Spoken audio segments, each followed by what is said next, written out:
皆さんこんにちは、ゲオです。今日はですね、ちょっと緊急で動画を回しています。こちら、私の後ろにあるのはエコフローのリバープロです。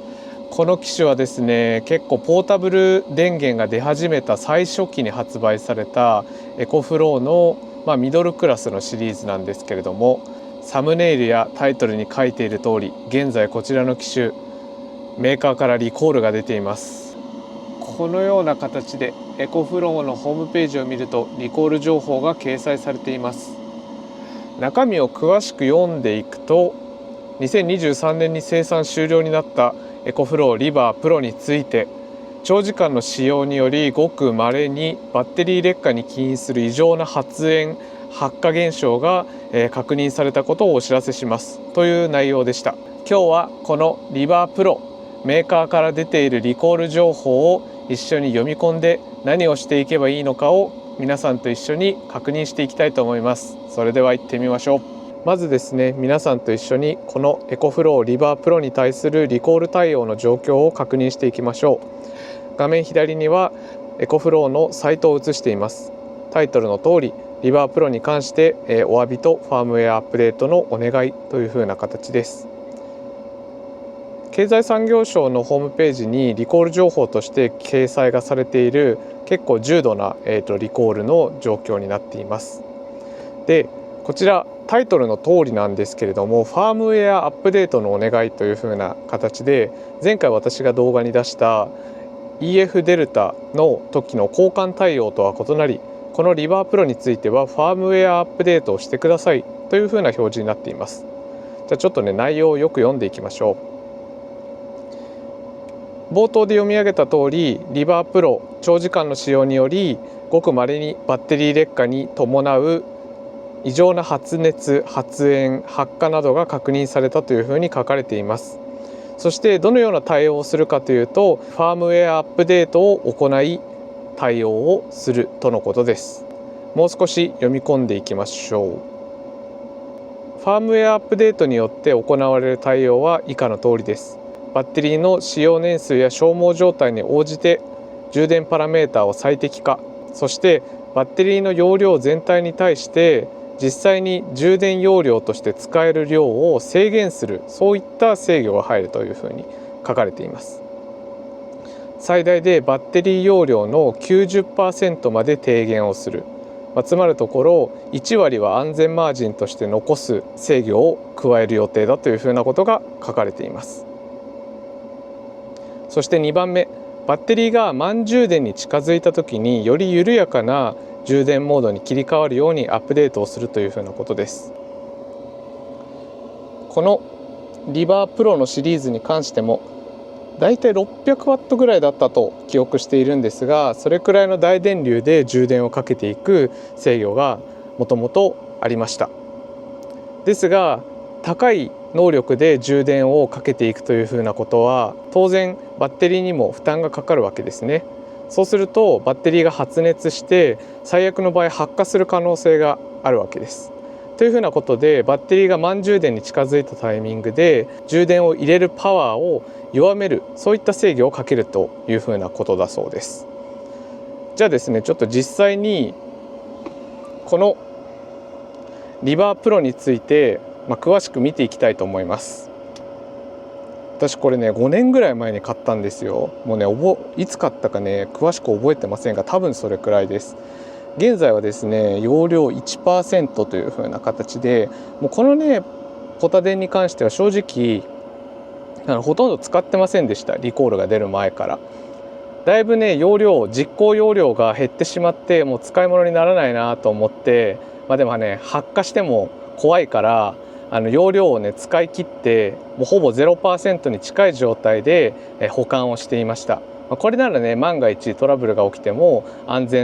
多少安全だなというふうなことで、容量を使い切っていました。そして今回のリコール対応ではこのリバープロのファームウェアアップデートを行い充電の容量を制限する、最大でマックス容量から 90% の容量まで制限するというふうなことだったので、実際今このリバープロがどれくらいの電気を蓄えることができるのかをまずアップデート前で検証して、この後リバープロをアップデートして実際どれぐらい充電容量を減らす制御が入ったのか、これを確認していきたいと思います。はい、じゃあまずはですね、この 1% から 100% まで充電をしていきたいと思います。リバープロの電源入力口にコードを挿して、もう反対側のこのコンセントは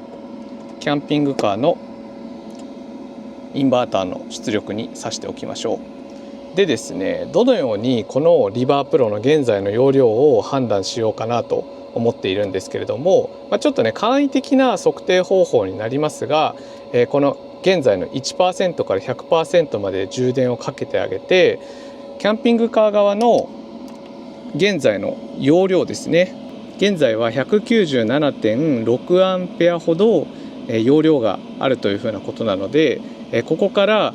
リバープロを満充電した時にどれくらいこのキャンピングカー側のバッテリー容量が残っているかで、このリバープロそのものの電池残量を測定していきたいと思います。充電を開始してから13分ぐらい経ちました。もうこのねリバープロに関しては容量がなくなりきっていて、実行容量が全然ないんですよ。今だいたい 380W で入力が入っているんですが、12、3分でねもうすでに 27% ほど溜まっています。これから 20% 台と 50% 台、そして 70% 台 90% 台というふうな形で、このインプットのパワーどういったふうに変化していくのかをちょっと観測していきたいと思います。 50% 台に入ってついに 600W で充電が開始されましたね。かなりファンもね勢いよく回ってますね。あれ、なんか100何ワットに落ちちゃった。でも上がってる上がってる。なんかあれからね全然安定しなくって、結局ねまた300ワット後半くらいになってますね。よくわかんないな制御が。充電開始からだいたい30分、もう 75% に到達しています。いかにね実行容量が減ってるかがわかりますよね。さっき 90% 台だったんですけど、もうちょっとしてから動画撮ろうかなって思って目の前でね構えてたら、93% ぐらいから 100% にねいきなりジャンプしてもう 100% になっちゃいました。でね、これで充電が終わった計算になります。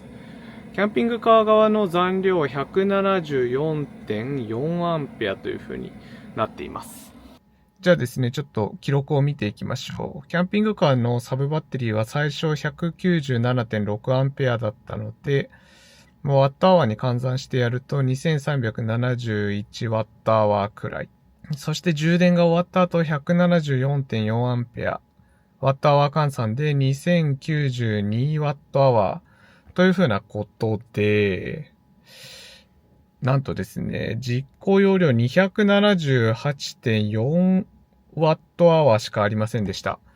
で、このリバープロはですね、定格容量が720ワットアワーなので、残存容量率で計算すると 38.6% くらいです。このキャンピングカー側のインバーターの変換ロスとか、照明もついてたり FF ヒーターもついてたりしたので、ちょっとね誤差はほんの少しあると思いますが、キャンピングカー側のサブバッテリーの残量をベースにリバープロの実行容量を測ってみると、かなりですよね。278.4 ワットアワー分しか実行容量がないというふうなことで、そもそもね、もうめちゃくちゃ消耗してるっていう風な状態なんですよ。どれくらいですか？だいたいね、40分ぐらいで満充電になっちゃいました。もう本当にね、もうこれが私がこのリバープロを使わなかった理由なんですよ。もう全然ね、実行容量が残ってないという感じです。じゃあね、この後、一応これを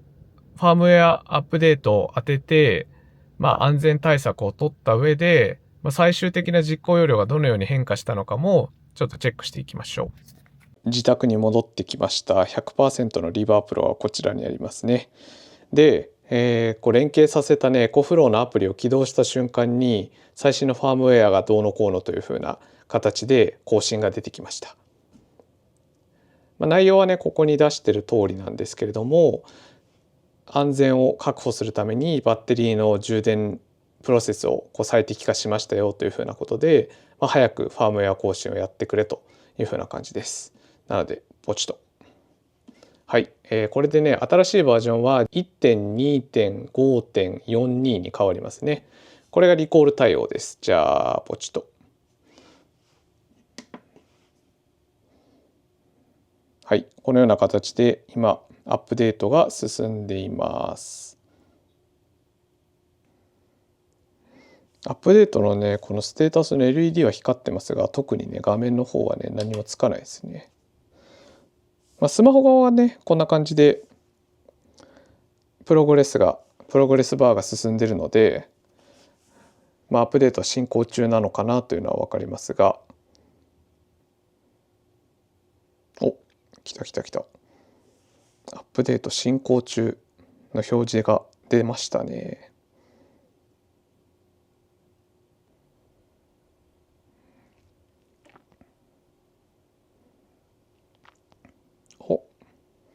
出ましたね。アップグレード成功というふうな表示が出て、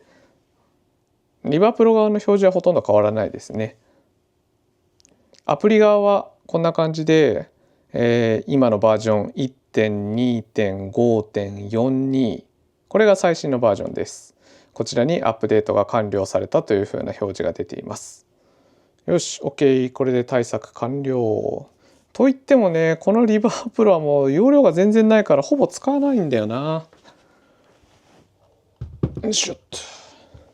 ちょっとね発火とかされても困るんで、このリバープロの容量は全部別のポタ電に移しておきましょう。これでリバープロの電気が入るかな。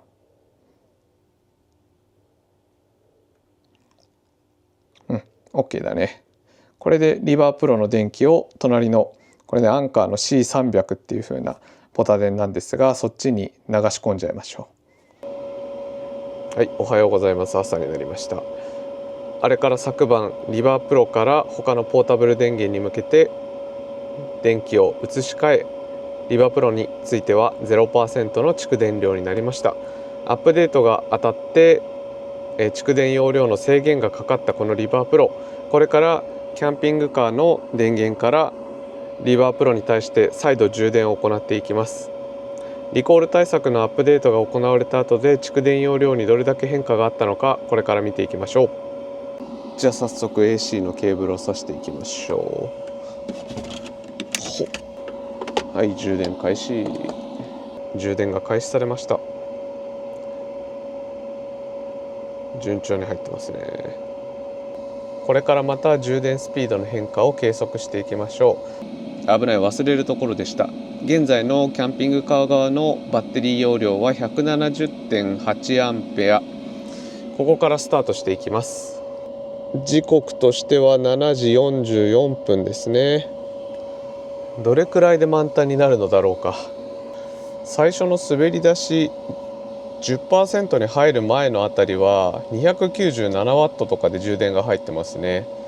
昨日アップデート前のファームウェアだと380ワットとかで充電をかけていたので、そもそも平時の充電力を弱める制御してんのかもしれないですね。20% 台、入力のスピードは300ワットのままですね。50% 台です。やはり充電の電力は300ワット台のままですね。もう380ワットとか600ワットとかでそもそも充電しないようにしてるんですね。70% 台、なんと充電の電力が122ワットに減ってしまいました。これむちゃくちゃな制御ですね。もうなんか凄まじく充電スピードが落ちてます。90% 台、充電の電力は123ワット。これはもうずっと変わらずですね。70% を超えたあたりから充電の電力がもうずっと120ワットぐらいに制限をされています。かなり充電の電力絞ってますね。ファームウェアのアップデート前はこの 90% 台も380ワットとかで普通に充電をしていたので、かなり充電の電力が絞られていることが分かります。またいきなり 100% になりました。さっきまで 94% ぐらいだったんですが、いきなりカチッと音が鳴って 100% に充電が完了したという風な、そういった表示になりました。ということで、充電容量の検証タイムです。現在 148.8 アンペアの残量になっています。ざっくりとこういった形です。リコール対策後は 170.8 アンペアからスタートして、終わりが 148.8 アンペアだったので、差し引き 264Wh 相当という風な形です。もともとね、リコール対策前のところで 278.4Wh だったのが 264Wh 相当に変わったわけなので、ざっくりと前後を比較すると、だいたい元の容量から 94.8% ほどに容量が制限されたという計算になります。ちなみにね、これを 720W というこのリバープロの元の容量から比較していくとですね、なんと実行容量率は 36.6% です。この大きな筐体にですね、264Wh しか電力を蓄えることができないんですね。もう本当に実行容量がカスカスになってしまいました。いかがでしたでしょうか。リバープロリコール対策前後容量を比べてみました。元から実行容量がかなり減っていたというのもありましたが、リコール前後でおよそ 6% ほどさらに容量が減ってしまいました。というわけで、リバープロをお持ちの方は必ずアップデートを行ってください。その後使うか使わないかはね、ちょっとさておき、発火とかする可能性があるそうなので、この動画が良かったと思った方はぜひグッドボタンとチャンネル登録のポチ、これもお願いします。このチャンネルでは軽キャンピングカーバロッコのオーナーである私ゲオルゲが全国各地車中泊の旅を行ったり、様々なガジェットを検証したりなどをしています。ぜひ他の動画も見ていってください。今日の動画はここまで。バイバーイ。